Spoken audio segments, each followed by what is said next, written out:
Hey guys, it's me back. This is part two to our thing on developing a funding letter. I realize you're probably not going to pull this out and use it every day right now, but keep it around, put it in your manual. Obviously, this will be in your manual here when we give it out there. Just a little reminder that you are now nearly all of you 2/3, I mean 1/3 of the way through this. We will be doing a couple sessions, maybe extra nights to make up the six courses that are quick courses to complete your program. There are 12 you need to take, and we want to do that. So, also our next class in Praxis, we've shifted the dates a bit, and we've moved our date to May 30th. May 30th.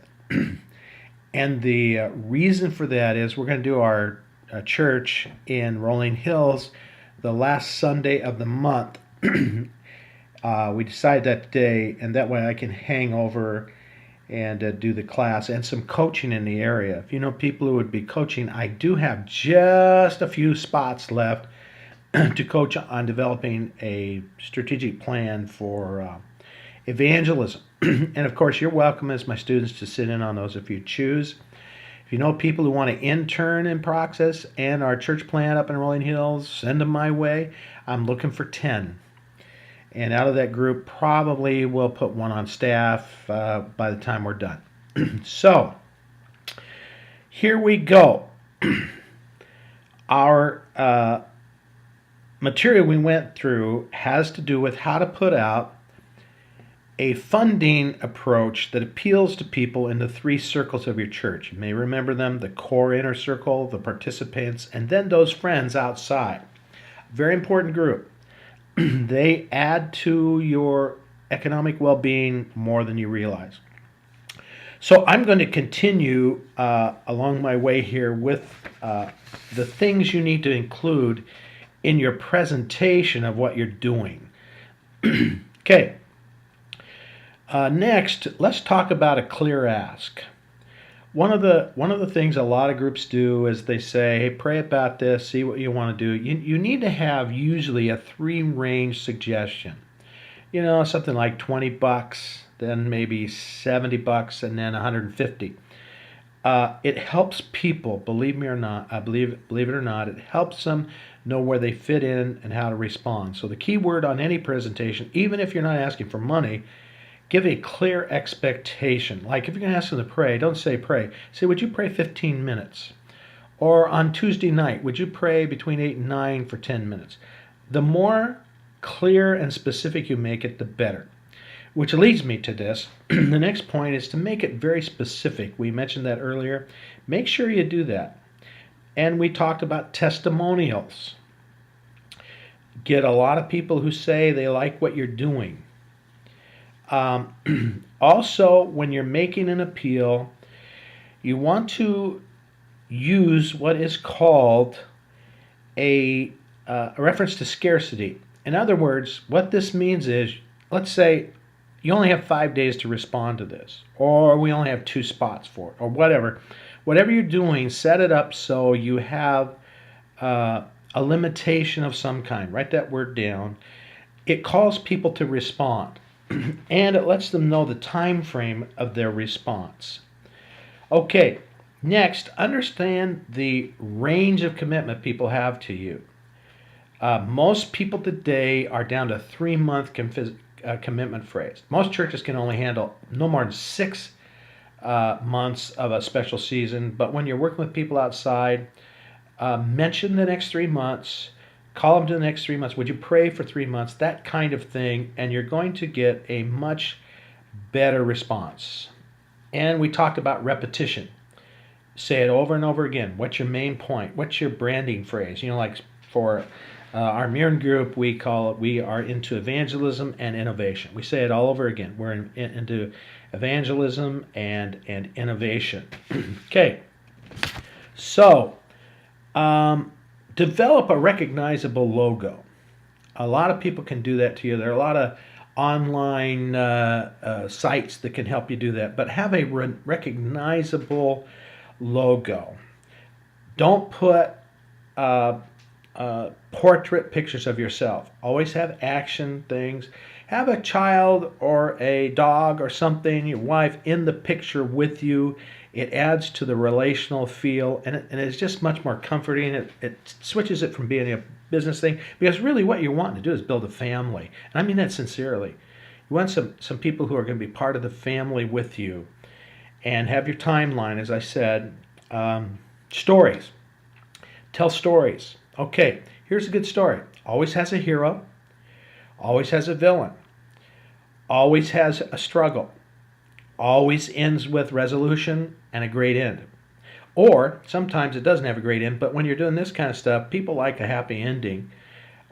Also, a story can start where you're in the pit, like Harry was a drug addict. I met him, his family lived in da da da, and you walk him through a conversion, and it's the peak point. This really happened, and then you raise it higher, say his life's like this now. Throw in, someone who's tried to keep him on drugs, that kind of stuff. Okay. Do everything in threes. Have one central idea, but have 3 points. For some reason, the human mind grasps and remembers the thing of 3. Next, make sure you collect emails. Get data. Ask your people that you're part of your circle to give you new emails and new names. Get a program like Constant Contact. It'll cost you, I think it's about $19 a month.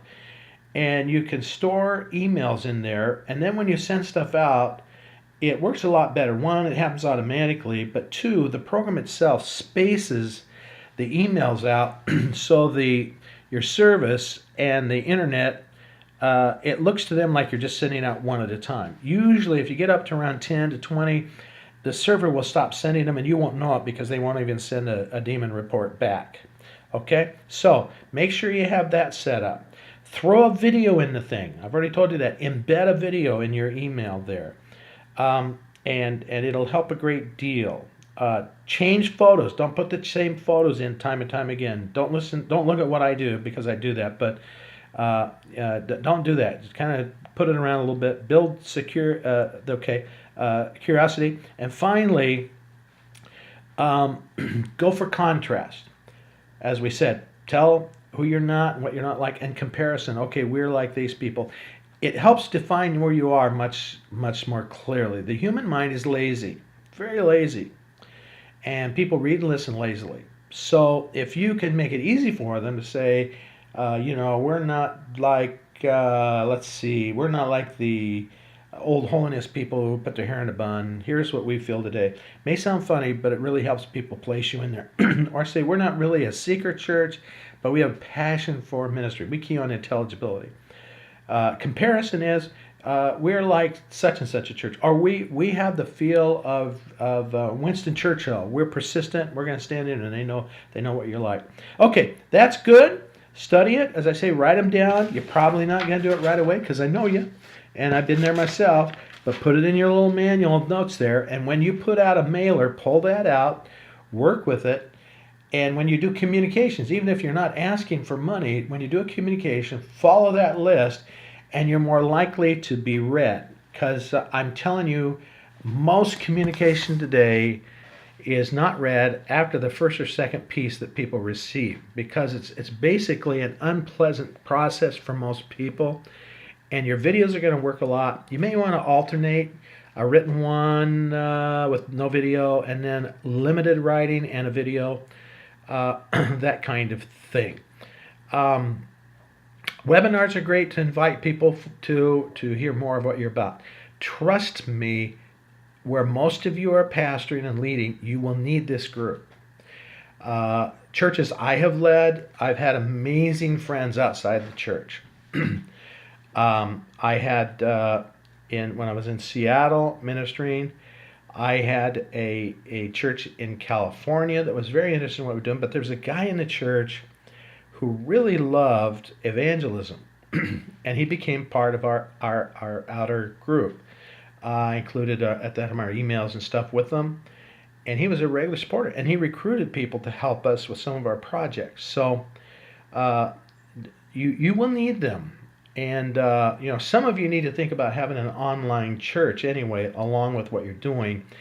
And in not this quarter, but the following one, we will talk about how to do an online church with your standard church. You may as well get triple bang for your effort. So I'm going to let you go, and I hope you'll get signed up soon for our next quarter. May 30th is the date, May 30, and we will be having our class in Rolling Hills, and I'll get you the address.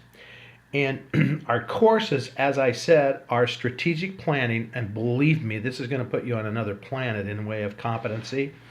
2, I'm doing what we call Mystic and Monks. We're going to talk about how great leaders in the church prayed, did their devotional life and all that kind of thing, and spiritual warfare, because some you guys need to know how to fight the enemy, and we've learned so much. We're going to look at how Martin Luther did spiritual warfare, how the Azusa revival worked. We're going to talk about the Welsh revival and intercession there.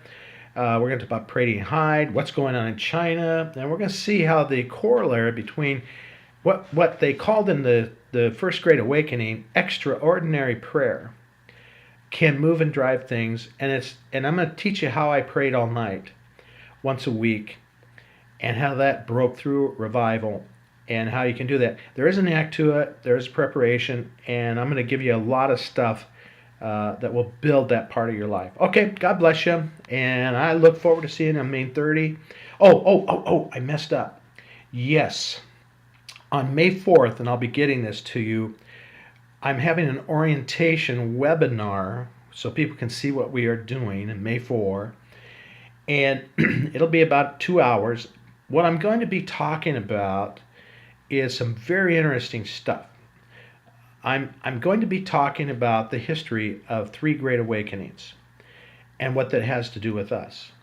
And I'm going to it'll be fun. It'll be a great time. You're going to hear stuff you haven't heard before. I studied with the great J.E. Orr, who is the world's authority on revivals, and he shared with me many things that have never gotten in print that I think you'll enjoy. God bless you. See you May 4th on webinar. You'll get the notice of it, and May 30th for the class. Please disregard previous communications about the 23rd. It'll be the 30th. Get me some friends. Get us some more students. Let's see if we can get this thing up to 20 people. Our program is getting widely recognized, and I can tell you it will be an open door into funding and that kind of thing. So God bless you.